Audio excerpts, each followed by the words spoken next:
Bonjour, c'est Jérôme du blog montrecardiogps.fr. Aujourd'hui, je vais vous présenter un petit tour de la Polar M200, la dernière montre qu'a sorti Polar.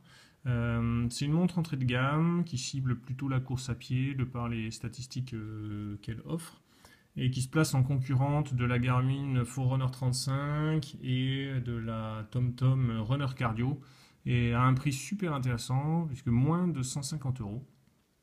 Donc c'est ça qui l'a fait remarquer sur le marché. Au niveau hardware, c'est plutôt cheap. Le bracelet est pas génial. La boucle ici, super fine, fait vraiment. Bon, on sent que Polar a gagné un petit peu là-dessus. L'écran est tout simplement horrible. C'est-à-dire que si voilà, j'atteins un petit peu le focus, voilà, vous pouvez comme moi compter les pixels un par un. Donc il y a une zone au centre de l'écran ici avec des pixels, des gros pixels, et puis au-dessus, en dessous, des zones où c'est des icônes qui seront allumées ou pas. Donc là on en voit un allumé, il y a l'icône de perte de connexion Bluetooth, l'icône du GPS, l'icône du cardio, etc. Donc ceux-là sont un petit peu sont de meilleure définition, mais bon, l'écran est quand même horrible. L'interface se fait via deux boutons, avec chacun un appui court ou un appui long. C'est pas super simple à utiliser, on va le voir quand je vous brosserai la partie des profils sportifs, des entraînements.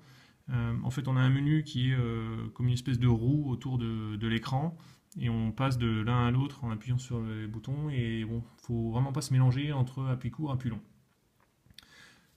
Au dos, on a donc le capteur cardio-optique qui n'est pas le même que celui de la M600. Vous savez, celui qui était tout nouveau, tout beau, avec 6 LED tout autour.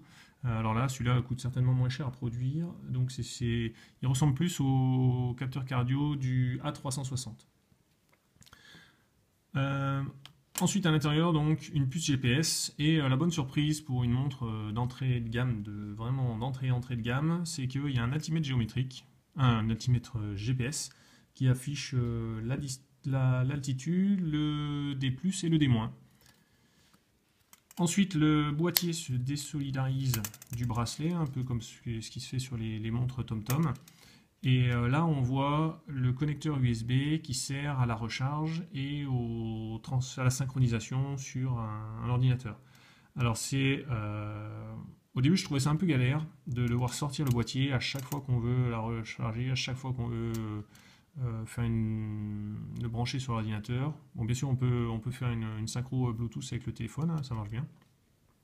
Mais finalement, en fait, c'est un gros avantage. C'est-à-dire que ce connecteur USB, on peut le plugger directement dans l'ordinateur.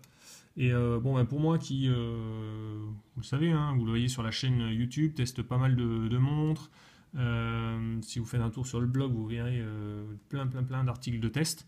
Et pour moi, c'est super pratique de pouvoir plugger ça directement sur l'ordinateur et de ne pas avoir à aller chercher 4 câbles propriétaires différents pour les 4 montres que j'ai emmené tester ce jour-là. Donc au final, à l'utilisation, ça s'est révélé vraiment pratique. Ensuite, on range ça facilement dans le bracelet. Alors je ne sais pas trop quelle sera la durabilité de ce système. Mais vous voyez, les boutons sont bien couverts. La montre est étanche, hein, et utilisable en natation. Au niveau de l'enregistrement des séances d'activité sportive, là, la bonne surprise, c'est qu'on a accès à tous les profils sportifs de PolarFlow. Donc on n'est pas limité à 3 ou 4 profils sportifs. De mémoire, PolarFlow, c'est un peu plus de 80 profils sportifs. Donc là, vous voyez, ski de randonnée, aviron en salle, course à pied, on a passé le trail, le VTT, séance de muscu, cyclisme, puis après les quelques profils génériques. Donc ça, il y a quand même un petit bémol à ça, c'est qu'il n'y a pas de statistiques spécifiques. C'est-à-dire que le mode natation, il n'enregistre pas le nombre de longueurs qu'on nage, il ne compte pas le nombre de mouvements qu'on effectue, il ne fait rien du tout. Donc en fait, c'est des profils différents, mais sur lesquels on ne pourra afficher que les statistiques classiques de base, distance, vitesse, cardio, l'altitude, etc. Si vous voulez le détail, je vous mets dans la description de cette vidéo l'article complet du test que j'ai publié sur le blog et dans lequel j'ai fait la liste de tous les champs de données qu'elle mesure. Au niveau de l'affichage, on a 4 écrans de 2 champs de données, plus la possibilité de configurer des tours automatiques et des tours manuels en pressant sur le bouton. Le petit côté alors intéressant mais un peu bordélique, c'est que sur cet écran d'entraînement, on a en plus des profils d'activité des séances d'entraînement. Voilà, on va y arriver ici. Donc là, j'ai fait une séance de base, une séance de mobilité dynamique. En fait, ça devient vite le bazar parce que on a sur cet écran d'entraînement les profils génériques et des séances d'entraînement spécifiques.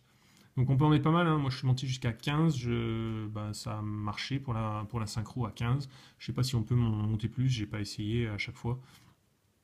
Mais donc on peut utiliser beaucoup de profils sportifs, faire des entraînements, ce qui n'est pas forcément accessible sur toutes les montres d'entrée de gamme. Au niveau tracker d'activité, là on retrouve tout ce que fait les montres classiques de maintenant. C'est-à-dire compter le nombre de pas, fixer un objectif, avec le suivi du sommeil la nuit, les alertes d'inactivité. La seule chose, donc il y a 2 choses qu'elle ne fait pas, c'est compter le nombre d'escaliers et le nombre d'étages gravis et l'enregistrement du cardio en continu. Donc en fait, on peut ici faire une mesure instantanée de la fréquence cardiaque, mais elle ne sera pas enregistrée et elle ne sera pas transférée sur PolarFlow. Donc vous ne pourrez pas faire un suivi graphique sur une semaine, 10 jours ou que sais-je. Donc là j'ai le doigt sur le capteur. Donc c'est juste pour consulter sa fréquence cardiaque à un instant T. Au niveau Smart Notification, alors là c'est possible. Il y a une connexion Bluetooth avec le téléphone qu'on peut coupler.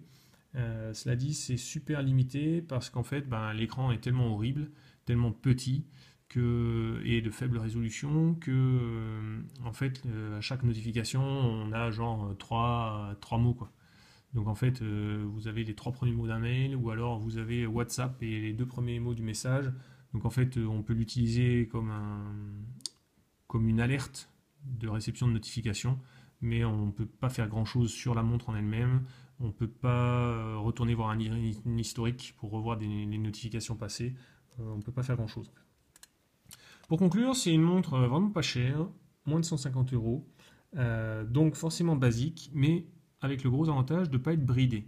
Donc on n'est pas bridé dans le nombre de profils sportifs. On a bien un altimètre qui n'est pas bridé à ne mesurer que l'altitude, mais qui donne bien aussi le dénivelé. Et finalement, donc c'est un peu ça, je pense, le point fort de cette montre, c'est l'écosystème de Polar, c'est-à-dire tout ce que PolarFlow peut offrir en termes de profil sportif, en termes de séances d'entraînement, programme d'entraînement, puisqu'en fait il y a aussi une fonctionnalité, voilà, je le décris dans l'article, il y a une fonctionnalité pour générer des programmes d'entraînement automatiques en fonction de votre niveau et votre objectif sur une course. Donc en fait, plus que la montre, le point fort, c'est vraiment PolarFlow et le fait que Polar n'a fait aucun de bridage logiciel.